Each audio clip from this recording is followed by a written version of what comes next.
Bonjour à tous, nous espérons que vous vous portez bien. Nous sommes toujours en direct du Musée national, c'est dans le cadre du Grand Prix Francophilie au village de la Presse. Et cet après-midi, nous recevons dans ce studio un enseignant.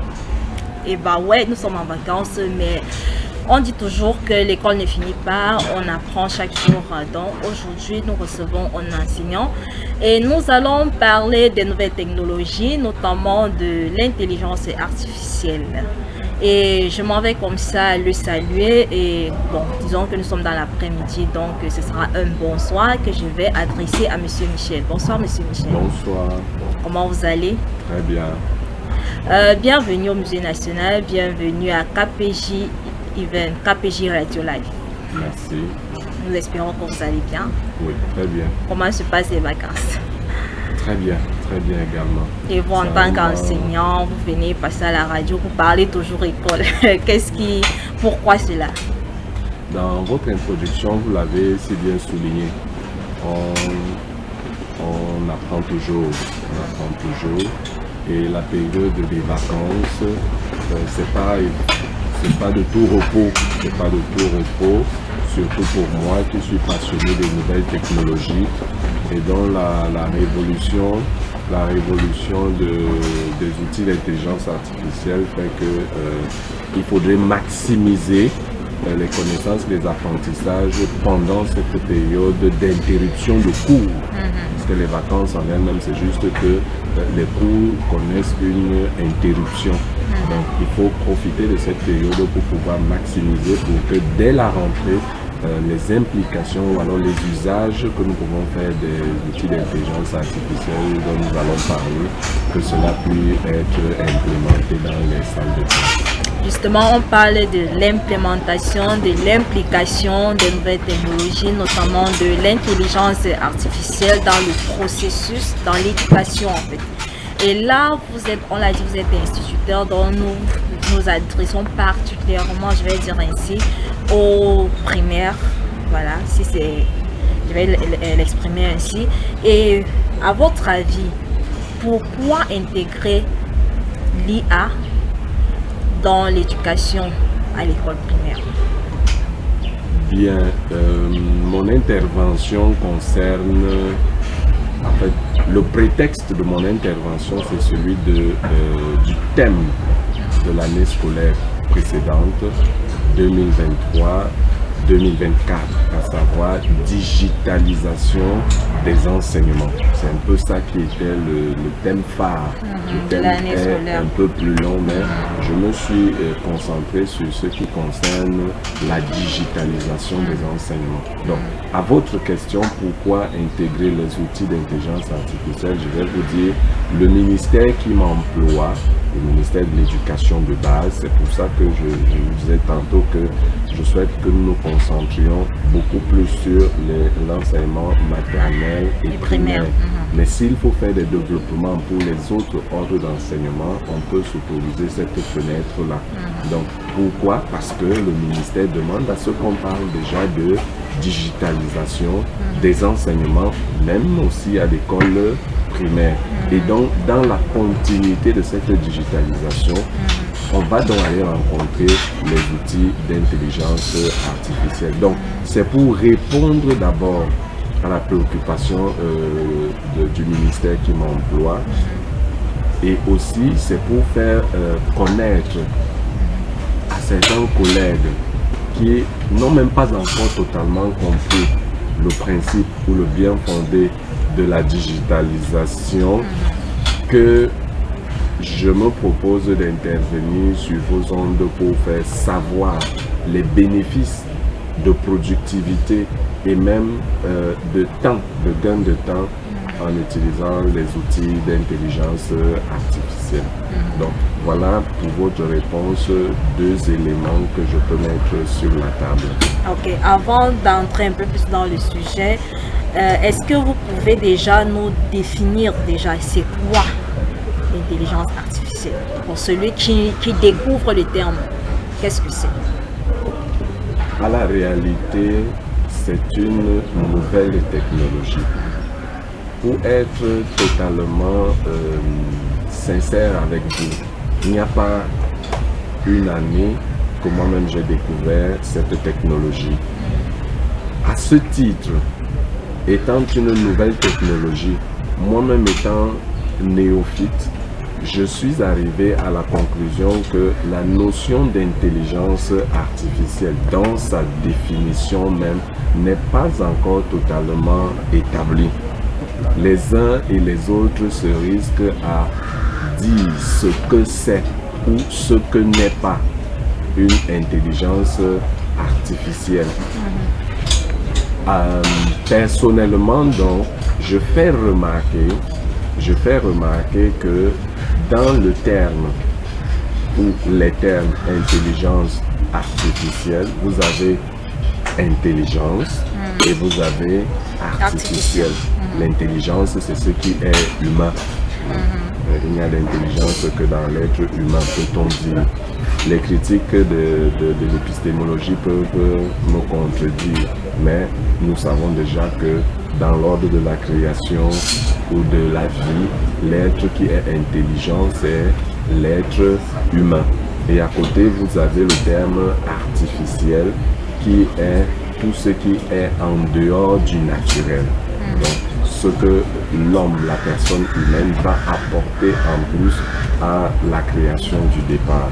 Donc, en fait, l'intelligence artificielle, quand je vous ai baladé un peu dans ces questions de sens, c'est tout simplement la capacité qu'un être humain va apporter à une machine pour pouvoir résoudre un certain nombre de problèmes sans que cette personne n'ait encore à intervenir dans la réponse ou la résolution de ce problème.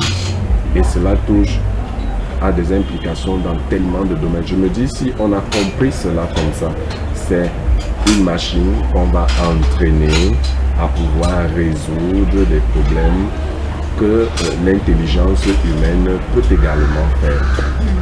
C'est un peu ça, ramasser une définition à titre personnel, je le mentionne, de l'intelligence artificielle.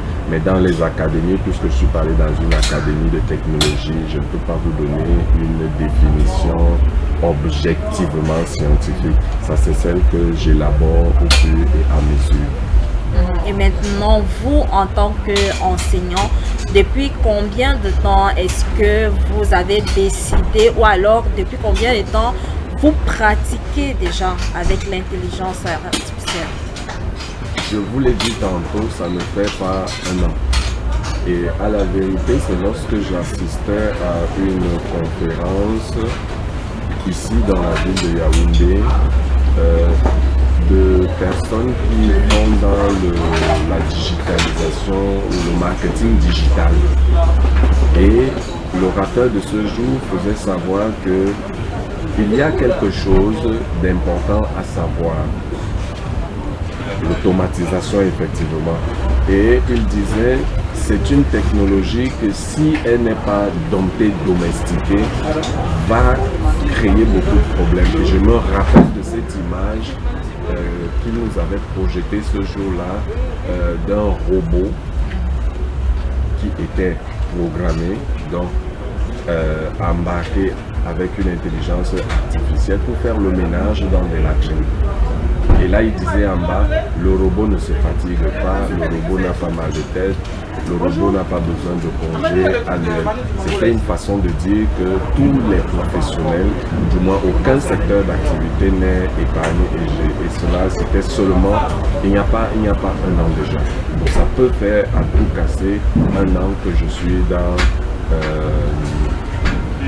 l'utilisation au quotidien des outils d'intelligence artificielle.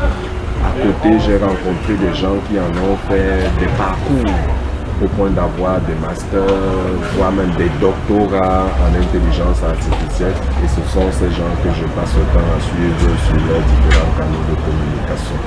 Et en un an, est-ce que vous avez déjà eu à réaliser quelque chose avec l'intelligence artificielle? Je réalise tous les jours. Mais si votre question est de savoir... Pardon, là nous sommes dans le domaine éducation au primaire. Donc en fait, qu'est-ce qui a déjà été comme ajout que vous avez apporté dans l'éducation, vous en tant qu'instituteur? Oui, avec des collègues répartis sur l'ensemble du triangle national. Et c'est aussi ça, le bénéfice ou l'avantage des outils d'intelligence artificielle. C'est que, étant assis ici, je peux échanger, je peux proposer des formations à d'autres enseignants qui ne sont forcément pas sur le même site que moi, et tout ceci derrière leur smartphone. Donc, nous avons mis sur pied un certain nombre de formations en rapport avec l'utilisation optimale d'un smartphone pour faire tout ce qu'on nous demande de faire dans le domaine de la digitalisation en général, et ce que j'ai apporté comme module de l'intelligence artificielle.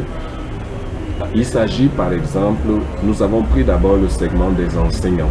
Je suis enseignant, la charité bien ordonnée commence par soi-même. J'ai fait savoir à des collègues l'intérêt pour lequel ils peuvent retrouver le groupe Ngoti & Partners pour se former non seulement à la digitalisation mais aussi aux outils d'intelligence artificielle. Donc voilà notre contribution. Elle est celle d'ordre épistémologique, c'est-à-dire que c'est de la science.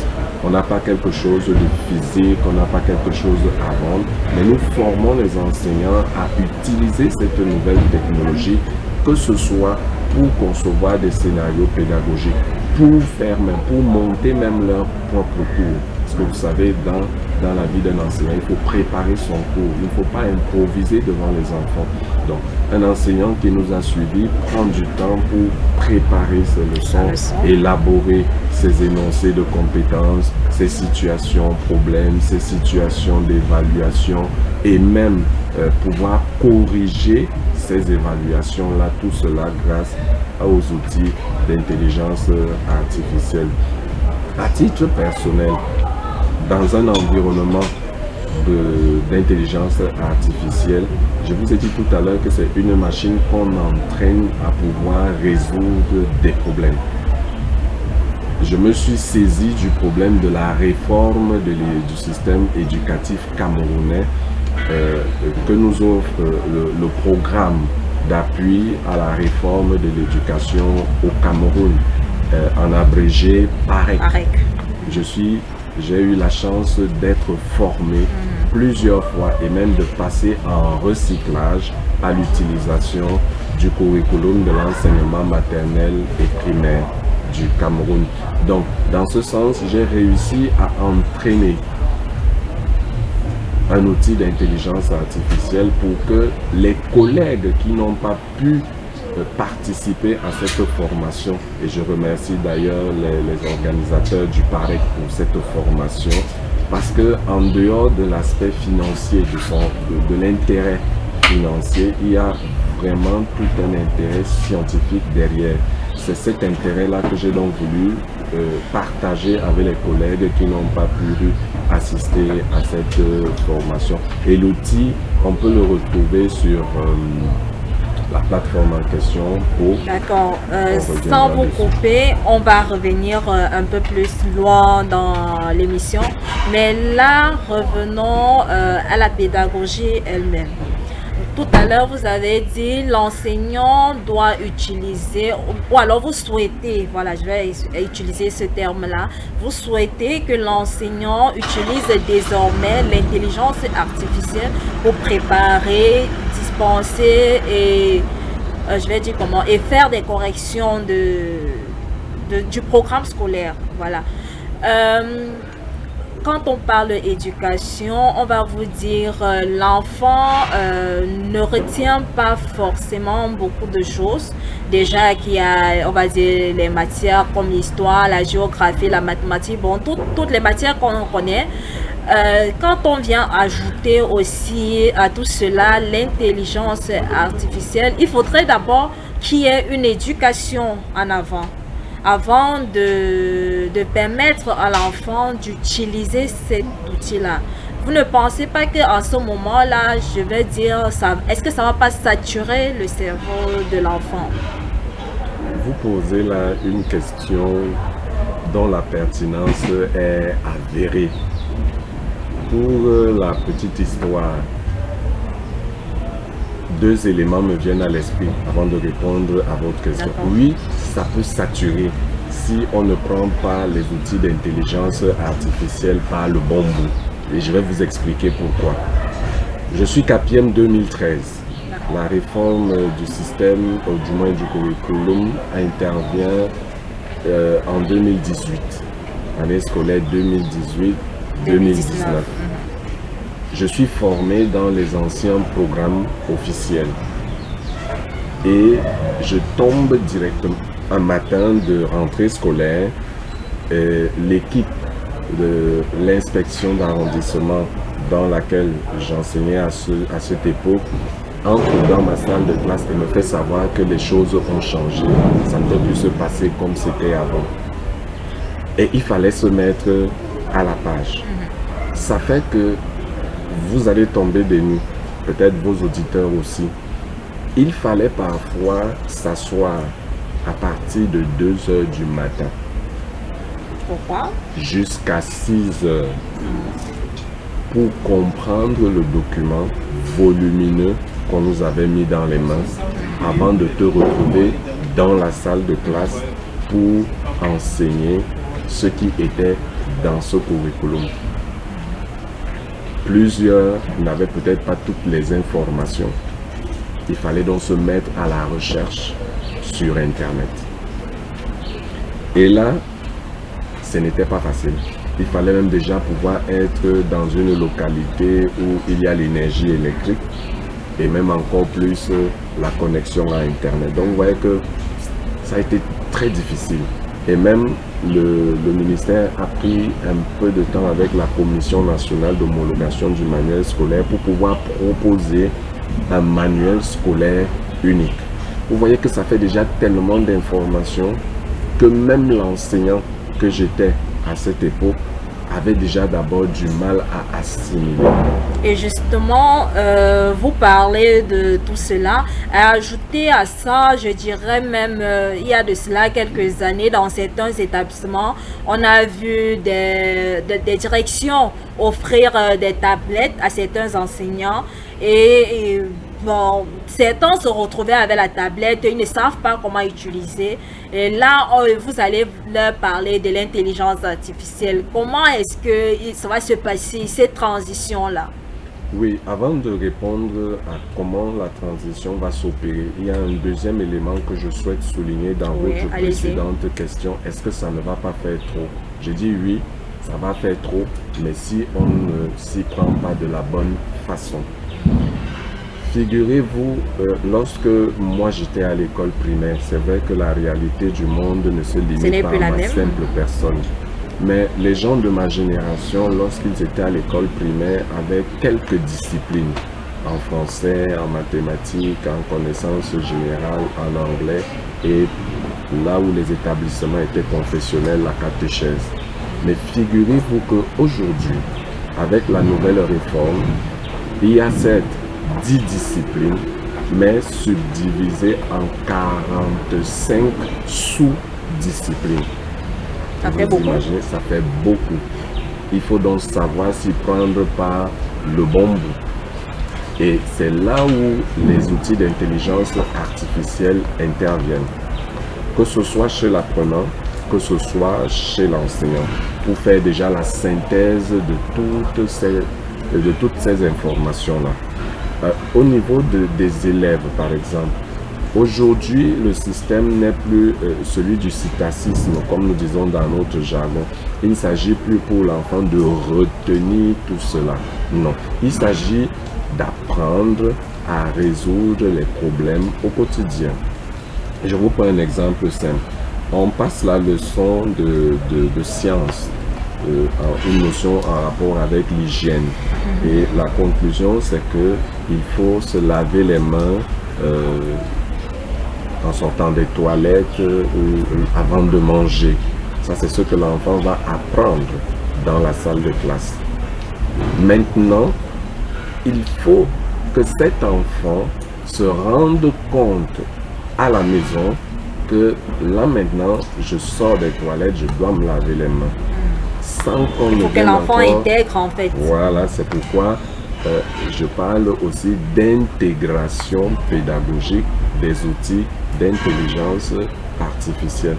La connaissance aujourd'hui fait que notre seul cerveau, entre guillemets, et je cours le risque de me tromper, ne suffit plus pour nous aider à résoudre les problèmes auxquels nous faisons face.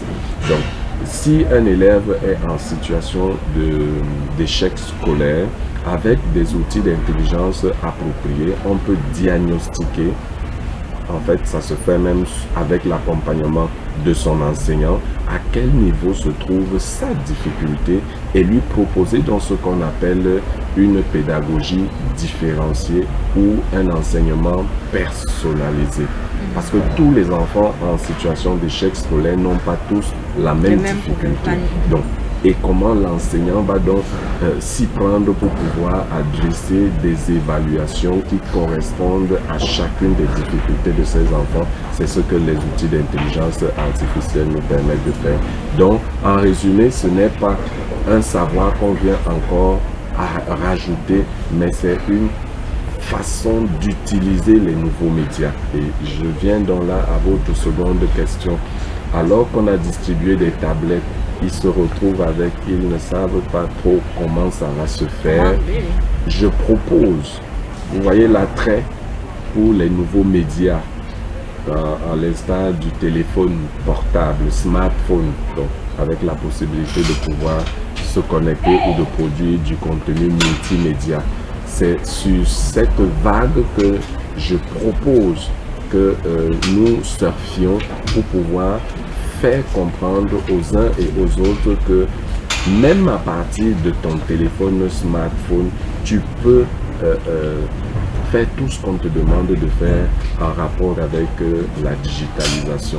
L'outil d'intelligence, c'est juste une application que tu vas installer dans ton téléphone ou sur la tablette qui va être remise pour pouvoir faire ton travail d'enseignant ou alors d'apprendre tes leçons, ou alors pour un parent de contrôler le travail de son enfant, ou même pour la chaîne de supervision pédagogique, de s'assurer que est-ce que l'enseignant évolue normalement.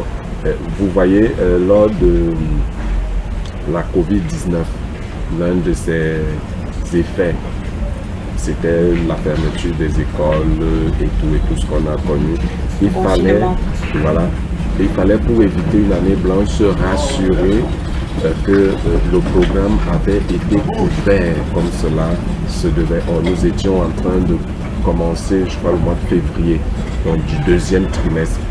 Et on s'est rendu compte que ce n'était pas ça, alors qu'avec les outils d'intelligence artificielle aujourd'hui, on peut suivre au jour le jour, un après un, l'évolution, comme nous disons dans notre jargon, unité d'apprentissage après unité d'apprentissage, le taux de couverture du curriculum.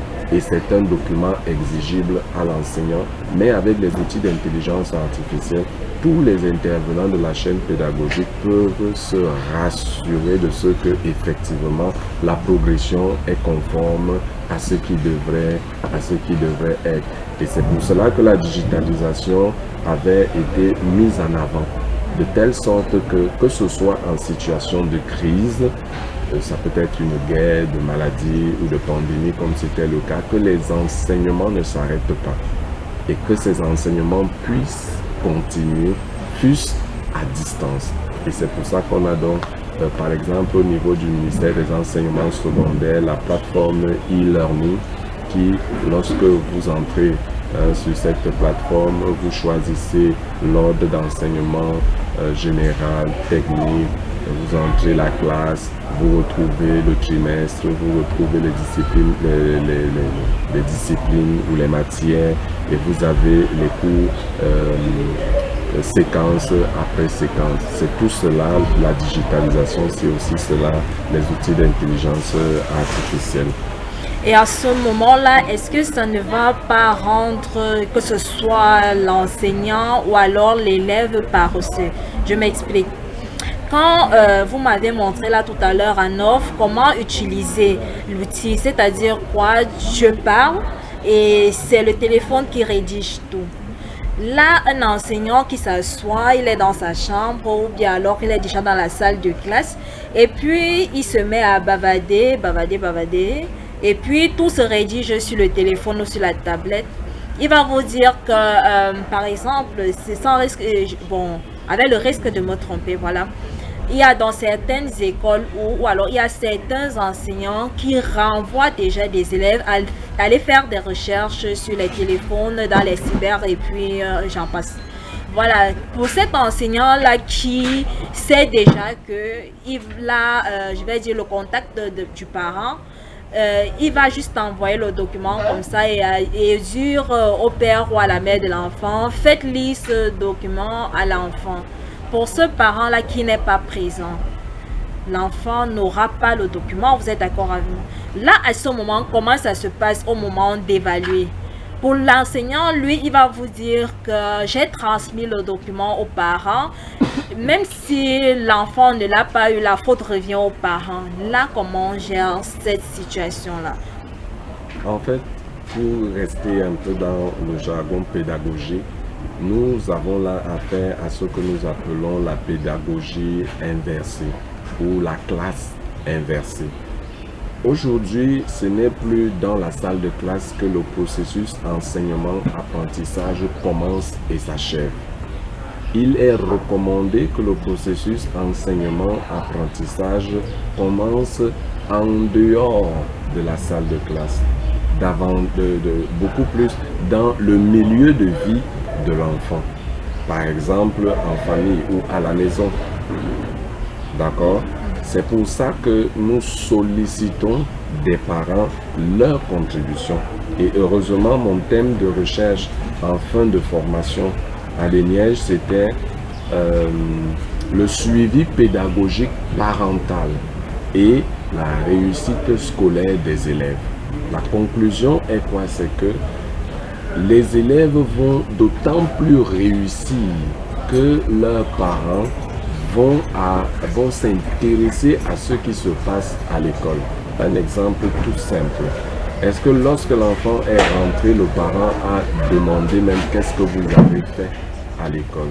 Est-ce qu'il va feuilleter le cahier de son enfant? Est-ce qu'il va vérifier les copies de cet enfant? Justement, pour ce parent-là qui n'est pas présent ou alors qui a d'autres priorités, ça ne se fait pas. À ce moment-là, comment l'enseignant va gérer avec cet élève-là? Tout se passe au niveau de la sensibilisation. Si un parent a trouvé du temps pour faire, non pas un, si deux parents, voilà, un enfant c'est le fruit de deux parents et non d'un seul, quoi qu'il y ait parfois des orphelins.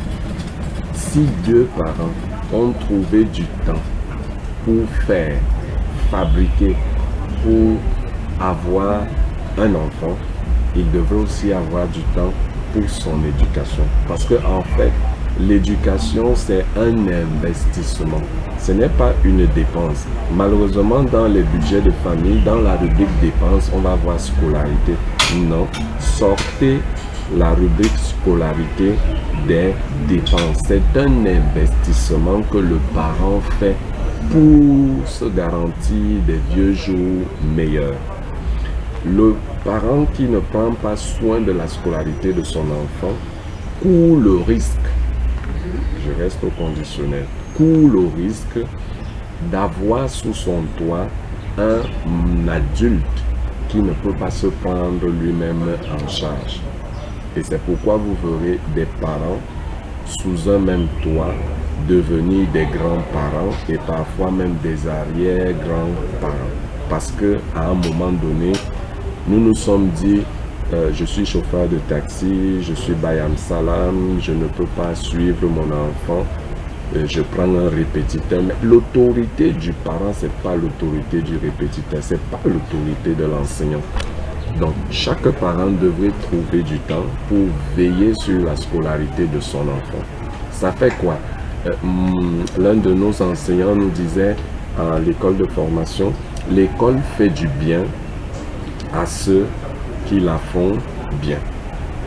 Vous allez me dire, aujourd'hui, ça ne suffit plus, on est allé, on a fait des études et voilà, on ne trouve pas du travail. Oh que non.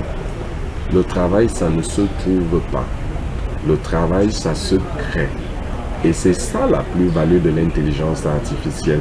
L'intelligence artificielle n'est pas proposée pour encourager la paresse. Non, c'est pour dégager du temps, pour pouvoir créer.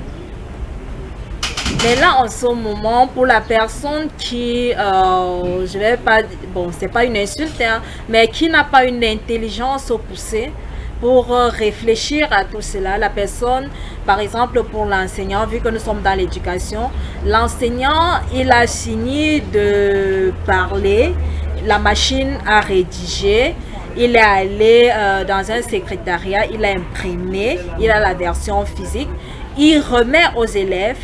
Et puis, il attend juste de venir donner l'épreuve pour composer. À ce moment-là, il n'a pas utilisé l'outil pour je vais dire ça comment, pour s'instruire, voilà, pour s'instruire un peu plus. Il l'a juste utilisé pour rendre facile son travail et puis passer à autre chose. Est-ce qu'à ce moment-là, ça ne va pas? C'est pour ça que j'ai parlé de paresse tout à l'heure. À ce moment-là, comment pallier à cela?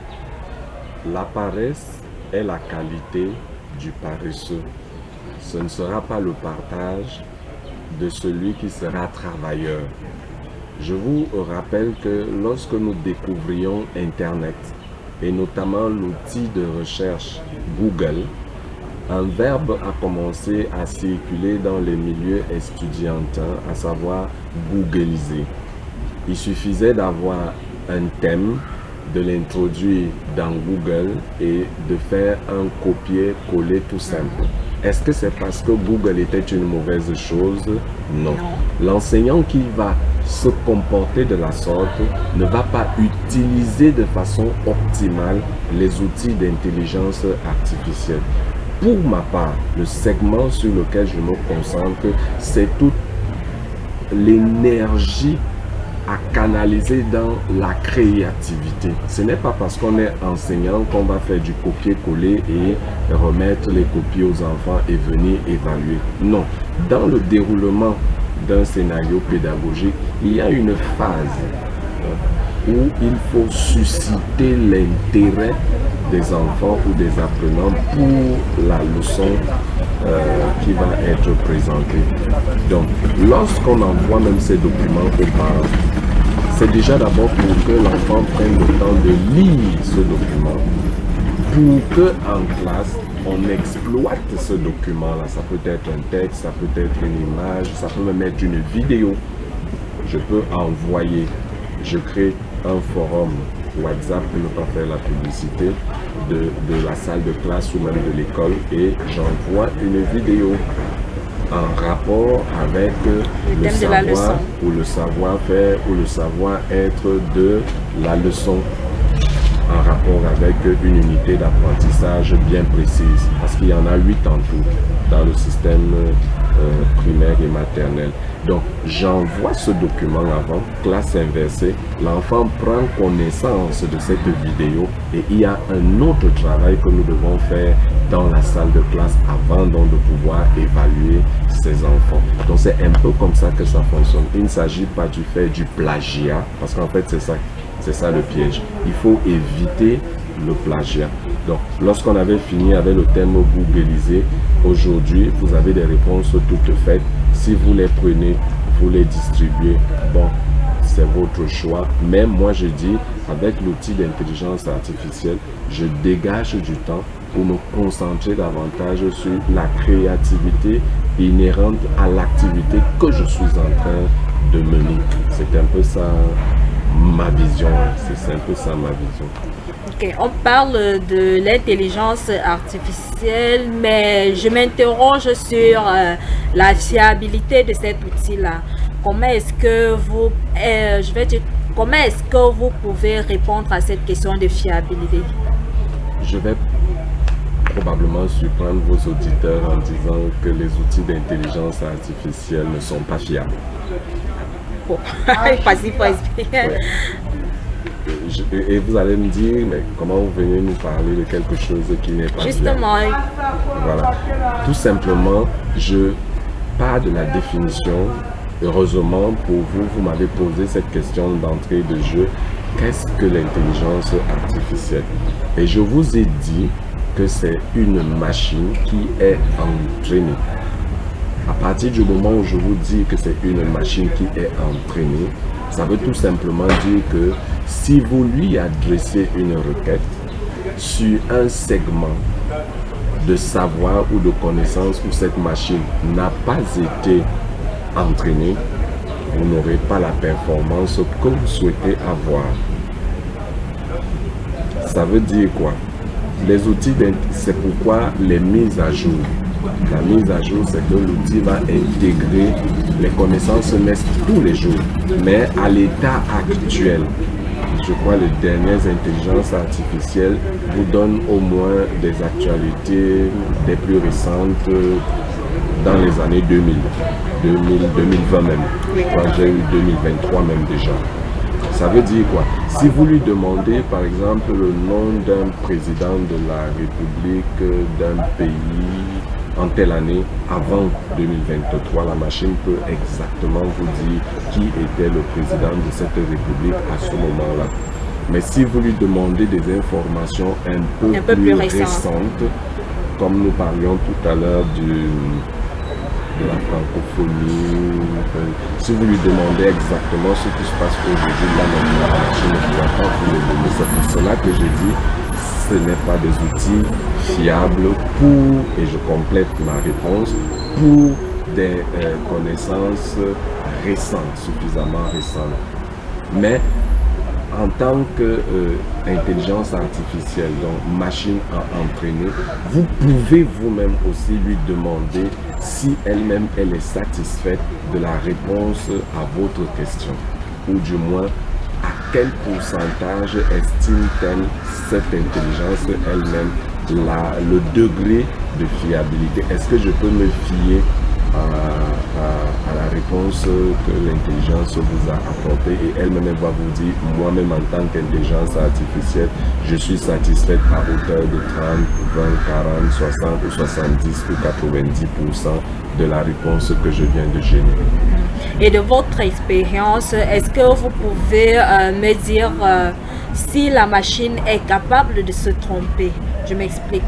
Par exemple, je suis en train d'utiliser l'outil informatique et puis je demande à l'intelligence, je voudrais que tu me dessines une orange et peut-être ça me dessine, je ne sais pas, du pamplemousse ou alors de la banane. Est-ce que ça vous est déjà arrivé de cette période-là où vous avez fait usage de cet outil-là?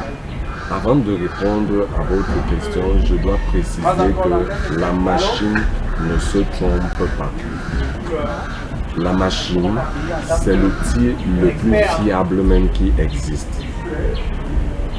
L'erreur, en fait, votre question concerne l'erreur, pas le fait de se tromper. L'erreur, c'est le fait de l'utilisateur.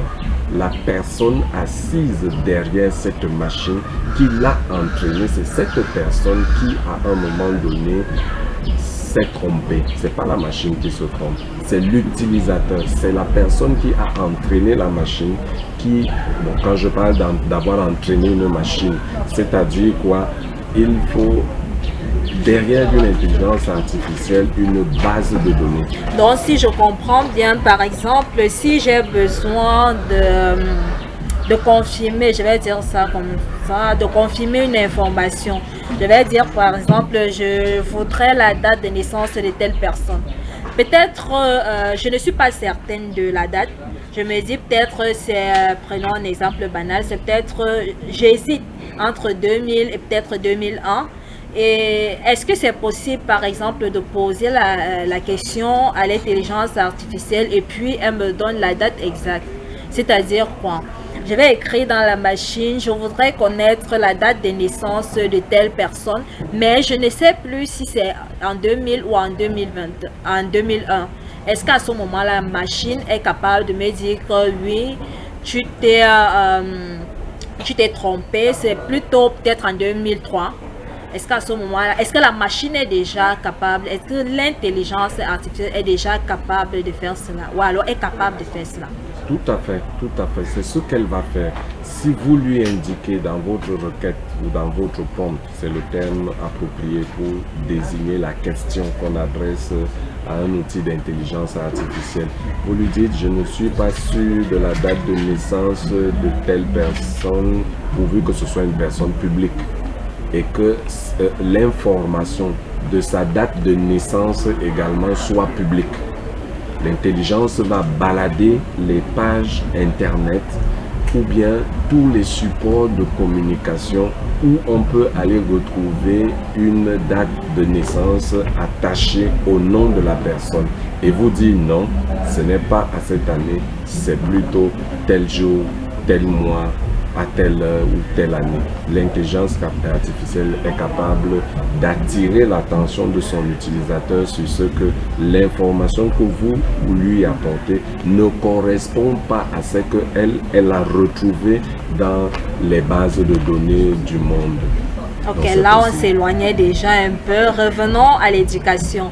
Tout à l'heure, pendant que nous échangions, je vous ai posé la question de savoir comment ça va se passer avec l'usage de l'intelligence artificielle dans une salle de classe. Vous m'avez parlé de faire par exemple usage d'un support visuel, notamment la télévision. Et puis j'ai retorqué en disant déjà dans l'éducation on va vous parler du fait que l'enfant ne doit pas passer beaucoup de temps devant l'écran. En ce moment là, comment gérer justement cette transition là pour cet enfant là qui par exemple n'a pas le droit de passer 2 à 3 heures de temps devant l'écran après l'école, mais il se retrouve en train de passer sa journée de classe devant l'écran parce qu'on lui a dit que l'intelligence artificielle à travers un écran va lui permettre de mieux apprendre. Comment à ce moment-là on gère l'éducation de l'enfant? Bien, votre question concerne le temps d'exposition des enfants aux écrans ou aux petits écrans en général et à la télévision en particulier. À mon humble avis, et la communauté des pédagogues est partagée pour dire quoi? Pour dire que ce n'est pas tant le temps que l'enfant passe devant le petit écran qui fait problème. Je me répète, ce n'est pas tant le temps, T-E-M-P-S, que l'enfant passe devant le petit écran qui fait problème. Qu'est-ce qui fait problème? C'est les recherches qu'il est en train de faire ou alors quoi? C'est probablement la qualité du contenu auquel il est exposé. C'est probablement le fait qu'il soit abandonné seul face à ce petit écran. Parce qu'on s'est rendu compte que lorsqu'il y a quand même une personne, pas quand même, excusez-moi du terme, lorsqu'il y a un adulte qui accompagne un enfant dans les programmes de télévision qu'il regarde, c'est différent lorsque l'enfant est seul face à ces contenus pédagogiques. De deux, il ne s'agit pas avec les outils d'intelligence artificielle et donc avec la télévision de vider les salles de classe des enseignants, non. Ou d'abandonner les élèves face aux écrans de télévision, non. C'est pas là-bas qu'on va aller regarder les dessins animés, les musiques, les films à longueur de journée. Non, la salle de classe ne va pas se transformer en un vidéoclub ou en une salle de projection cinématographique. Non, il s'agit tout simplement de pouvoir permettre aux élèves qui sont d'une intelligence en même temps visuelle, auditive et même peut-être kinesthésique, de pouvoir observer, donc de pouvoir regarder, parce que quand je dis observer, c'est vague, de pouvoir regarder, de pouvoir écouter en même temps un support pédagogique sur lequel l'enseignant va donc dérouler sa leçon. Donc c'est un peu de ça qu'il s'agit. C'est des expositions de l'ordre de quelques minutes tout simplement par leçon. Ce n'est pas le fait de passer toute la journée devant la télévision. Et vous voyez, c'est pour capitaliser en fait sur l'attrait des nouveaux médias en général et de la télévision en particulier. L'être humain est naturellement fasciné par la couleur de la télévision, par l'image, par le son. Vous voyez, même nos téléviseurs aujourd'hui sont devenus intelligents. On est parti des téléviseurs cathodiques où les images, à cette époque, c'était beau. Mais aujourd'hui, lorsque vous avez un écran plat, ou pour dire mieux, lorsque vous avez une Smart TV, vous voyez, la qualité de l'image, la qualité du son est tellement bien élaborée que ça suscite automatiquement l'attrait même d'un enfant de moins d'un an aujourd'hui. Ce n'est pas dit qu'il faut abandonner les enfants d'un an devant la télévision, mais si vous mettez une image fixe à côté, une télévision, vous verrez que spontanément l'enfant va se concentrer sur l'image projetée par la télévision que par l'image fixe.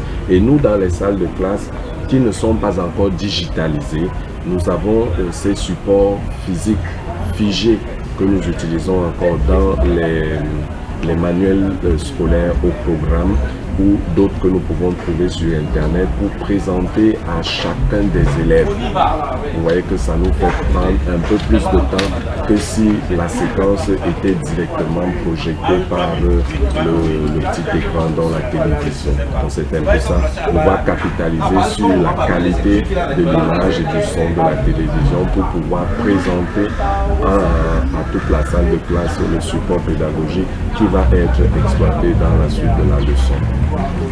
Alors là, utiliser la télévision, notamment l'intelligence artificielle, par un enseignant pour transmettre une information à un élève. Est-ce que vous ne pensez pas que ça va réduire le temps d'apprentissage? C'est-à-dire quoi? Pour une leçon qui prenait par exemple 2 heures de temps, un enseignant qui a pris peut-être, disons, 20 minutes à préparer avec l'intelligence artificielle, alors qu'il avait pour habitude de faire peut-être 2 heures de temps pour préparer cette même leçon, il arrive aussi en classe, tellement il a donné la tête à autre chose et il se retrouve justement avec cet écran-là qui facilite la transmission. Donc il va se dire... j'ai déjà le support USB, je vais le mettre sur le téléviseur. J'ai 30 à 45 minutes pour expliquer à l'élève. Le reste du temps, qu'est-ce qu'on en fait? Vu qu'à ce moment-là, en 2 heures de temps, l'enseignant aura utilisé peut-être 45 minutes et puis il aura fini sa leçon. Vu qu'à ce moment-là, on privilégie le visuel. Oui. Une petite précision s'impose. Lorsque vous parlez du temps des leçons, 2 heures, ce n'est pas le temps alloué à une leçon à l'école primaire ou à l'école maternelle. Ça, c'est peut-être le cas dans l'enseignement secondaire, où on va dire 2 périodes en fait, mais pas de 60 minutes, un peu moins, je crois, peut-être 50 ou 55, le temps de permettre la transition de 2 enseignants. Mais nous, dans les salles de classe de l'éducation de base, nous sommes généralement seuls. Donc, un seul enseignant pour tous les élèves et pour toutes les leçons à passer. Et la durée recommandée pour une leçon à l'école primaire est de 30 minutes. Donc, en fait, il faut pouvoir couvrir un certain nombre d'étapes dans le scénario pédagogique pour pouvoir tenir uniquement dans ces 30 minutes. C'est pour ça que je disais tout à l'heure que les outils d'intelligence artificielle dont nous allons parler plus tard vont permettre à l'enseignant de gagner en temps. De gagner en temps d'abord pour préparer sa leçon. Il n'aura plus besoin de la préparer toute une nuit, je vous ai parlé de mon cas tout à l'heure, et de pouvoir d'abord se faire un plus d'énergie pour pouvoir arriver dans sa salle de classe. De deux, dans votre intervention, c'est un problème de stratégie d'enseignement. Les stratégies ont tellement évolué nous en avons découvert beaucoup plus aujourd'hui que ce n'est plus la méthode magistrale, comme vous disiez tout à l'heure, l'explication. Aujourd'hui, au bénéfice du pédocentrisme, c'est l'apprenant qui est placé au centre du processus enseignement-apprentissage. C'est-à-dire quoi? L'enseignant intervient désormais comme un coach, comme la personne qui va venir stimuler l'élève à découvrir ou à partager les connaissances qu'il sait déjà. L'enfant à ce moment-là cesse d'être une tabula rasa. Ce n'est plus l'enseignant qui vient et il donne tout à l'apprenant, mais il éveille. On parle de l'éveil, c'est une étape dans la progression du scénario, l'éveil. Amener l'enfant à se rendre compte qu'il sait des choses qu'il pensait ne pas pouvoir savoir, ou du moins on l'amène à pouvoir identifier certaines choses sur un outil pédagogique qu'on lui présente. Donc il ne s'agit pas d'avoir préparé sa leçon, de venir de l'exposer et de non. Il y a le travail en petit groupe où vous organisez votre salle de classe et vous leur donnez une activité. Donc vous devez faire ceci en précisant des questions auxquelles ils doivent répondre, ainsi de suite, avant de pouvoir arriver à la présentation des résultats de chaque groupe, l'analyse, la confrontation, la synthèse. Donc voilà les étapes par lesquelles nous passons. Il ne s'agit pas de venir, de faire la présentation et de dire que la leçon est terminée. Surtout qu'un autre de mes encadreurs à l'école normale nous disait, et c'était un peu en anglais, je ne sais pas si mon anglais va me permettre de restituer exactement ce qu'il disait, mais c'était pour dire une leçon n'est jamais enseignée tant qu'elle n'est pas apprise. The lesson is never teach until it is learned. Donc, si l'apprenant n'a pas encore assimilé ce qui lui a été enseigné, en réalité, la leçon n'a jamais été enseignée. Et c'est pourquoi dans la nouvelle approche pédagogique, on a la remédiation. Lorsque vous avez passé une leçon et que vous avez constaté que les apprenants n'ont pas compris ce que vous vouliez faire passer comme message, vous retrouvez ce qui a fait problème dans votre présentation ou dans leur compréhension, dans leur apprentissage, et vous apportez un remède, d'où la remédiation. Et je dis, c'est encore ce que les outils d'intelligence artificielle peuvent nous permettre de réaliser. Parce que nos salles de classe sont parfois à effectif pléthorique. Donc lorsque j'ai fini avec mon évaluation, je peux demander à cet outil d'intelligence artificielle qu'est-ce qui n'a pas marché. Parce que en fait, l'évaluation n'est pas c'est un outil qui renseigne l'enseignant sur ce que tel aspect de la leçon a été assimilé ou pas, et ce sur quoi tu dois pouvoir revenir. Donc, et les outils d'intelligence artificielle vous font remarquablement ce travail à telle enseigne que on n'est pas obligé d'attendre la fin d'une unité d'apprentissage, une séquence comme on a grandi avec. Et instantanément, vous avez les notions qui n'ont pas été assimilées par les apprenants et vous revenez dessus et vous continuez. Alors nous allons retenir que l'intelligence artificielle c'est important parce que ça va aider non seulement l'enseignant mais aussi l'élève à être meilleur dans l'apprentissage scolaire, et notamment on a parlé du cas précis de l'école primaire, étant donné que vous êtes instituteur. Alors il y a le technicien là qui me fait déjà signe de la main qu'il faut déjà arrêté pour aujourd'hui. Donc nous allons nous donner rendez-vous une prochaine fois pour développer un peu plus.